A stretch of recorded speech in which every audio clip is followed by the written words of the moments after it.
खोपड़ी की भाषा है, वो सिर की भाषा है माइंड की तो उसको कंठस्थ किया जाता है। दर्शकहरू नमस्कार।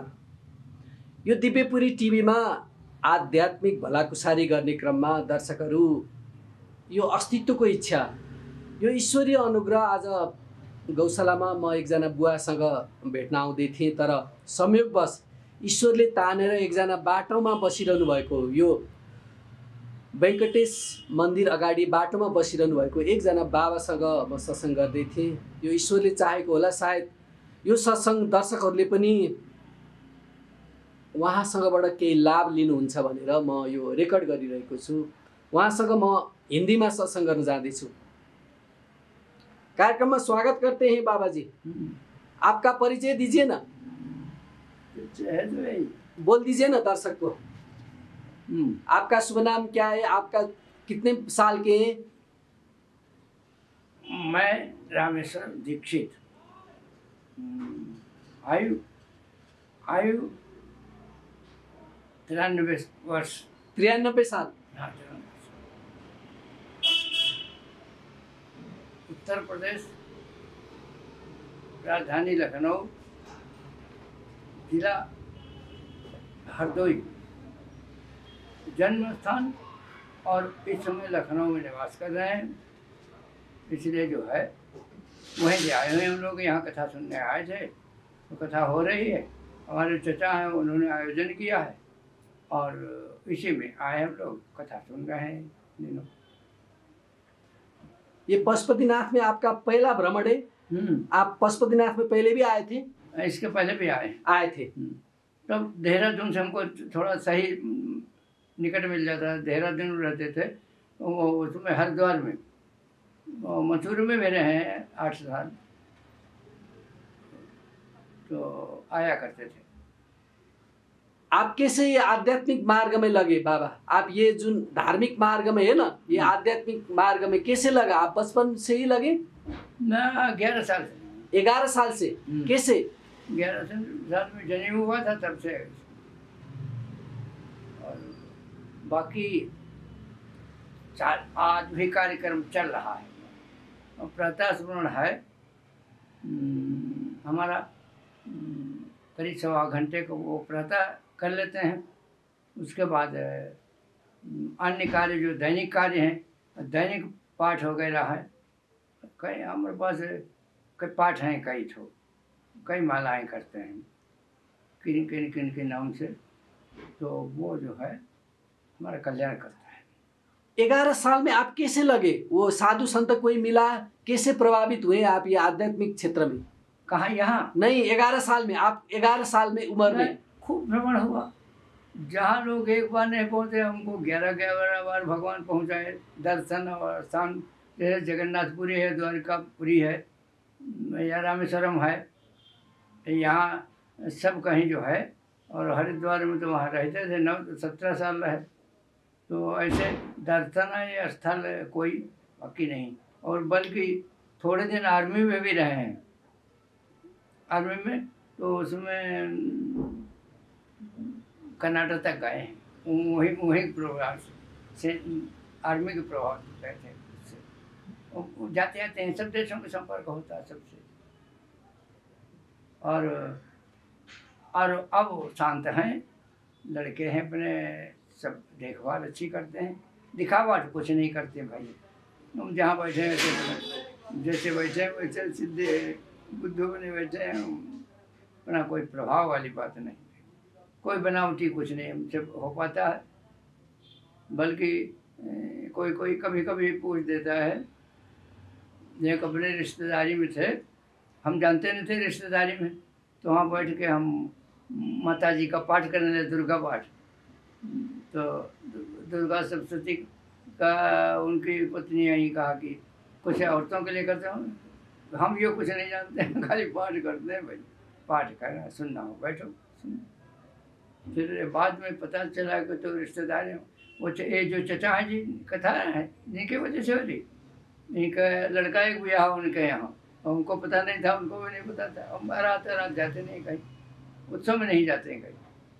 तो यही उत्सव हमारे लिए कोई पुराण लिए बैठे रहते थे। हमारे चचा वाले मकान में गांव में वो है इंडिया बैंक, और हमारे यहाँ 3 अशोक के पेड़ लगे हैं और एक कदम का एक नीम का, वहीं से बैठते हैं आकर के, वहाँ जगह नहीं बैंक के पास, और दिन भर ऐसे कटता है। तो हम कोई पुराने लिए बैठे रहते हैं वहीं पर, कुर्सी डाले बैठे रहते चलते, कोई मिलने वाला है आगे कुर्सी 4 पड़ी रहती है, बैठे और सब काम ऐसे चलता है भैया हमारा।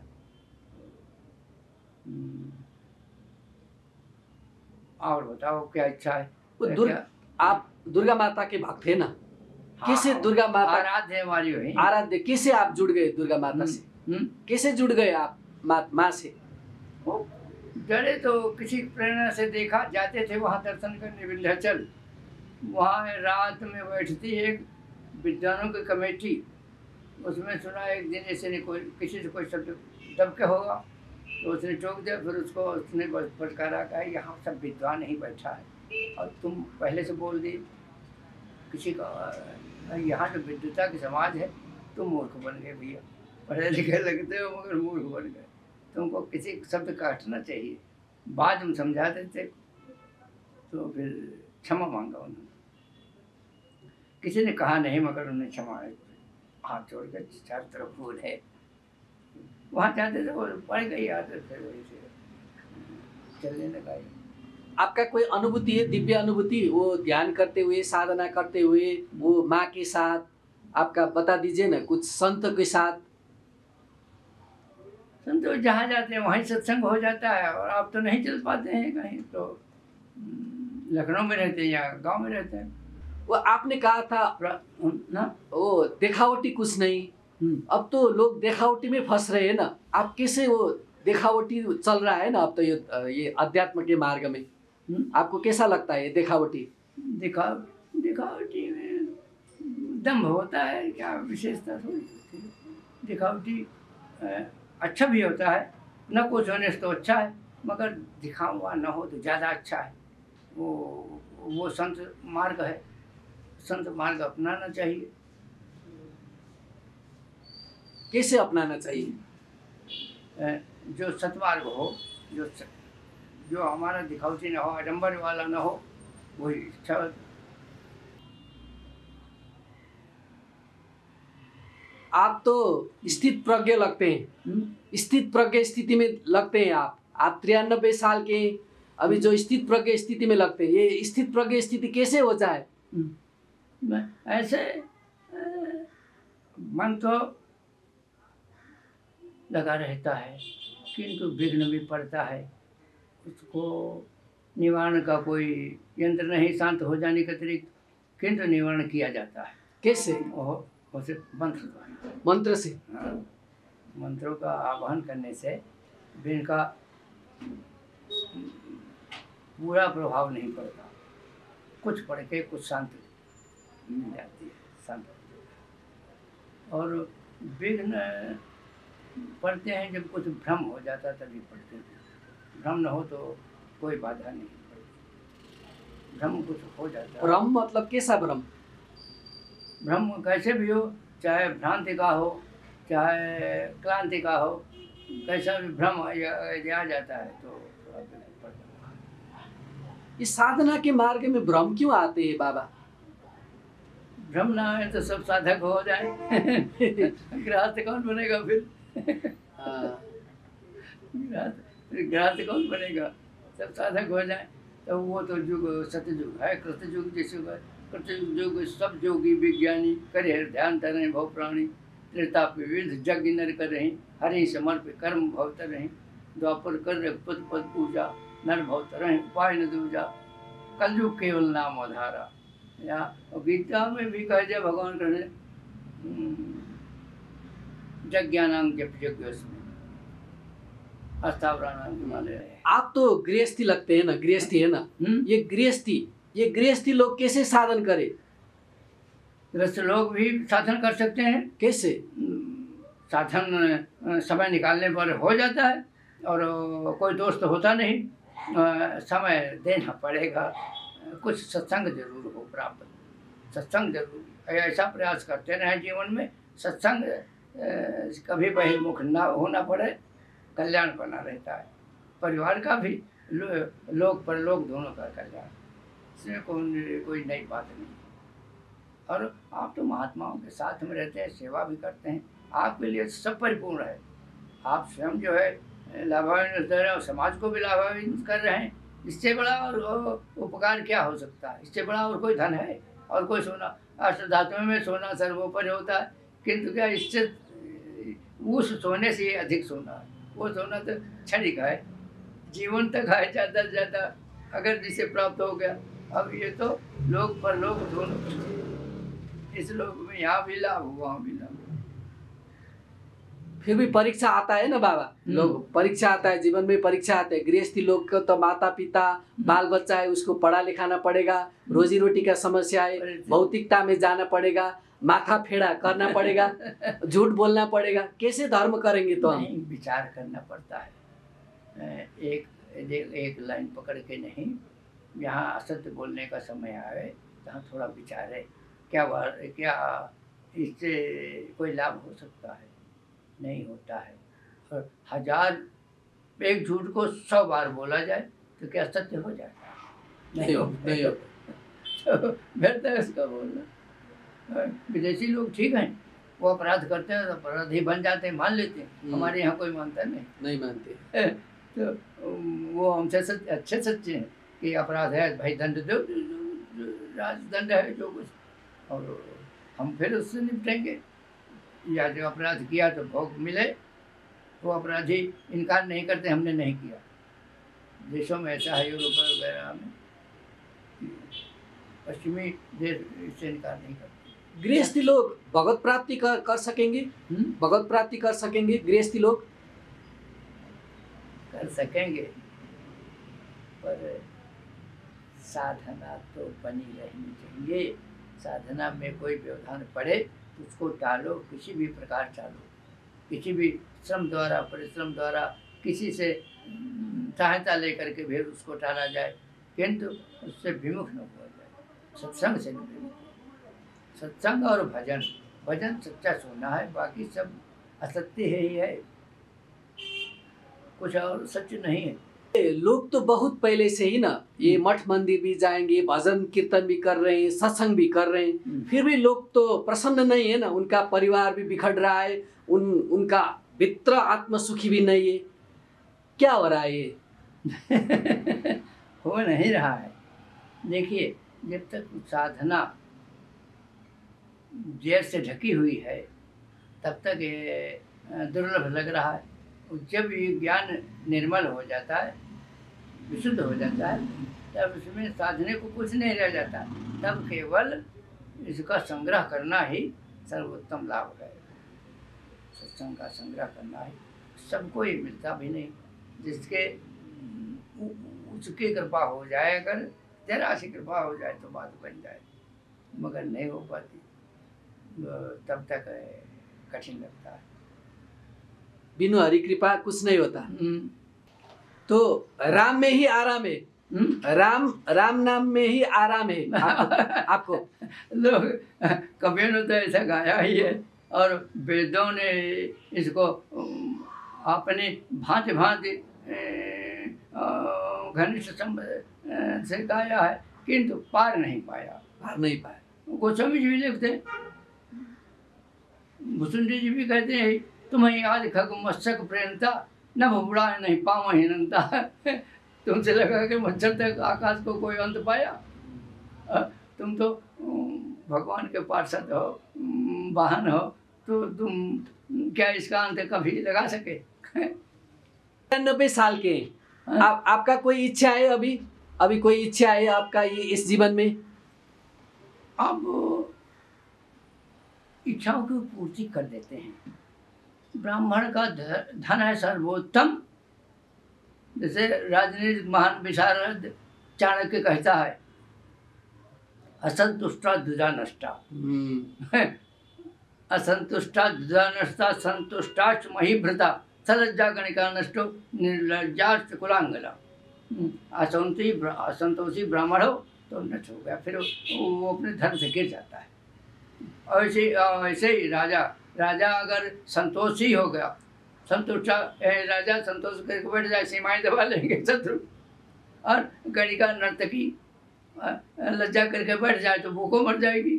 और उच्च कुल की वधुएं जो हैं ये निर्लज्ज हो जाएं फिर क्या बचता, कुछ बचा। और उसका राजनीतिक विचार का कोई शब्द कटता नहीं। अति रूपेण वा सीता अति गर्भेण रावणा अतिर दानर बलिर्वर्धो अति सर्वत्र पर्जेत। कोई शब्द कटता है उसका, चाणक्य का कोई शब्द नहीं कटता। अति रूपेण वा अत्यंत रूपवती सीता का जीवन पर्यंत कभी सुख नहीं मिला जब तक वो। और अन्य कवि लिखते हैं, कहते हैं भूमि से निकल सी ये भूमि में समाई और व्यम से उतरे राम व्यम को चले गए। ऐसे ऐसे कवि जो हैं जिनकी प्रतिष्ठा आज भी जीवित है, सजीव है और उसका लाभ उठाते हैं जनता समाज। और ज्ञानी अज्ञानी तक लाभ उठा, नकल करके लाभ उठा लेते हैं। कर पावे नकल सही तो नकल भी तो वही है, पुस्तक देखना है, पढ़ना और क्या। अब जिसके उनकी कृपा हो जाए तो सब सुलभ है। और उनकी कृपा के लिए प्रार्थना के अतिरिक्त और कोई साधन नहीं है। एक मार्ग है किंतु तब भी उनकी कृपा जो है, प्रार्थना भी तो उन्हीं की कृपा से होती है। प्रार्थना भी उन्हीं की कृपा से होती है। मांगते हैं गोस्वामी कर विनती मुन्ना ऐसे पुण्य कर जोर बोहर चरण सरूर नाथ जन को बहुत जय मत मोर। हमको ये लगाए रखना अपने पैरों में। तो ये आवते ही सर अति कठिनाई राम कृपा बिन पाए ले जाए। बिनकी उनकी आए ये सतमार्ग ऐसा है, इसमें बड़ा कठिन है। और जब उनकी कृपा हो जाती है तब तो बड़ा सरल हो जाता है। आप संतुष्ट हैं? आप संतुष्ट हैं अपने जीवन से? हाँ, संतोष उसने कर रखा हमको। हमने बताया अपना, हमारे पास भगवान की कृपा है, हो गई उनकी। 4 बेटे हैं, बबुए हैं, 7 पोते हैं, 3 नाती हैं, 2 नातनियाँ और 3 पोती हैं। और वही दुकान है, वो उसमें 17 लोग काम करते हैं। तो उसने समस्या निदान कर दी है। सोचना कुछ है ही नहीं, सोचना नहीं। अच्छा है, सोचना है तो केवल आराम है राम के पायन मां, और कहीं और कोई आराम नहीं जीवन में। रामाय राम भद्राय रामचंद्राय वेद से रघुनाथाय नाथाय सीताया पते नमः। श्री राम राम रघुनंदन राम राम, श्री राम राम भरता ग्रज राम राम, श्री राम राम रण कर्कश राम राम, श्री राम राम शरणम भव राम राम, श्री रामचंद्र चरणम मनसास्मरामि प्रणामी, श्री रामचंद्र चरणम वत्सा गणामि, श्री रामचंद्र चरणम शिरसा नमामि, श्री रामचंद्र चरणम शरणम प्रपद्ये। माता रामो मत पिता रामचंद्रौ, स्वामी रामो मत सखा रामचंद्रौ, सर्वस्व मे रामचंद्रम दयालु, नान्यं जाने ने जाने न जाने। दक्षिणे लक्ष्मण यस्या वामे च जनकात्मजा, पुरतो मारुतेर्षं तं वन्दे रघुनंदनम। लोकाभिरामं रणरंगधीरं राजीवनेत्रं रघुवंशनाथं, कारुण्यरूपं करुणाकारणं श्रीरामचंद्रं शरणं प्रपद्ये। मनोजवं मारुतुल्यवेगं जितेन्द्रियं बुद्धिमतं वरिष्ठं, वातात्मजं वानरयूथमुख्यं श्रीरामदूतं शरणं प्रपद्ये। अतुलित बलधामं हेम शैलाभदेहं, धनुर्वन प्रसादं ज्ञानिनामग्रगण्यं, सकल गुण निधानम वानराणां धीतं, रघुपति भक्तं वादिजातं नमामि। पूजन्तं राम रामेति मधुरं मधुराक्षरम्, आरुह्यं कवचाशाखा वन्दे वाल्मीकि कोकिलम्। आपदामपहर्तारं दातारां सर्वसम्पदां, लोकाभिरामं श्रीरामं भूयो भूयो नमाम्यहम्। भर्जनं भवबीजानां अर्जनं सुखसम्पदां, तर्जनं जमदूतानां राम रामेति गर्जनं। रामो राजमणि सदा विजयते, रामं रमेशं भजे, रामेणाभेता निसर्चर्चमु, रामाय तस्मै नमः। रामानाथ परायणं परतरं, रामस्य दासोऽहं, रामे चित्तलयं सदा मे भो राम मुद्दरम्। राम रामेति रमे रामे मनोरमे, सहस्रनाम तत्तुल्यं श्री राम नाम वरानने, श्री राम नाम वरानने। श्री रामचंद्र कृपालु भजमन हरण भव भय दारुणम, नव कंज लोचन कंज मुक्कर कंज पथ कंजारुणम, कंदर्प अगणित अमृत छवि नव नील नीरज सुंदरम पटपीत मानव तड़ित श्रुत नवम जनक सुतापरम श्री रामचंद्र कृपाल भजमन हरण भव भयदारुणम नव कंज लोचन कंज मुक्कर कंज पद कंजारुणम भज दीन बंधु दिनेश दानव दैत्य वंश निकंदनम रघुनंद आनंद कंद कौशल चंद्र दशरथ नंदनम श्री रामचंद्र कृपाल भजमन हरण भव भयदारुणम नव कंज लोचन कंज मुक्कर कंज पद कंजारुणम सिर मुकुट कुंडल तिलक चारु उदार अंग विभूषणम आजान भूषर चापधर संग्राम चित खरदूषणम श्री रामचंद्र कृपाल भजमन हरण भव भयदारुणम नव कंज लोचन कंज मुक्कर कंज पद कंजारुणम इति बतत तुलसीदास शंकर शेष मुनिमन रंजनम